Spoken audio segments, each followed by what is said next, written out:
জুবাইদার মৃত্যুর রহস্যের কিনারা কবে? কৈলাসহরের রাস্তা অবরোধ, নিরপেক্ষ তদন্ত ও পুনরায় ময়নাতদন্তের দাবিতে সরব এনএসইউআই ও সহপাঠীরা।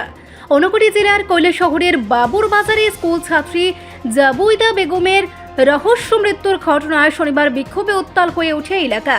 এনএসইউআই, যুব কংগ্রেস এবং যুব রাজনগর কলোনি গার্লস উচ্চ মাধ্যমিক বিদ্যালয়ের ছাত্রীরা বিক্ষোভ মিছিলে বের করে প্রায় 1 ঘন্টা রাস্তা অবরোধ করেন। উল্লেখ্য, হীরাছড়া এডিসি ভিলেজের 10ম শ্রেণীর ছাত্রী জুবাইদা বেগমের ঝুলন্ত দেহ উদ্ধারের 7 দিন পেরিয়ে গেলেও মৃত্যুর প্রকৃত কারণ এখনও স্পষ্ট হয়নি। এ নিয়ে ক্ষোভ প্রকাশ করে আন্দোলনকারীরা দ্রুত, নিরপেক্ষ ও স্বচ্ছ তদন্তের দাবি জানান। মৃতার পরিবারের অভিযোগ, এটি আত্মহত্যা নয় বরং পরিকল্পিত হত্যাকাণ্ড। তাই আদালতের অনুমতি নিয়ে মৃতদেহ পুনরায় ময়নাতদন্ত করারও দাবি তোলা হয়। পরে ঘটনাস্থলে পুলিশ পৌঁছে বিষয়টি ঊর্ধ্বতন কর্তৃপক্ষের নজরে আনার আশ্বাস দিলে আন্দোলনকারীরা অবরোধ প্রত্যাহার করেন।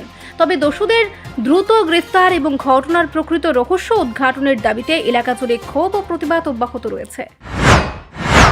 আত্মহত্যা যদি হয়, এত ঘন জঙ্গলে একটা মেয়ে কিভাবে গেল এবং এত উঁচু গাছের মধ্যে কিভাবে সে ফাঁসি লাগলো?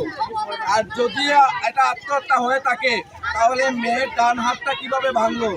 মেয়ের যেখানে ঘটনা ঘটেছে সেখান থেকে প্রায় 200 মিটার দূরে তার স্কুল ব্যাগ পাওয়া গেছে, প্রায় আরও 100 মিটার দূরে তার পায়ের জুতো মিলেছে।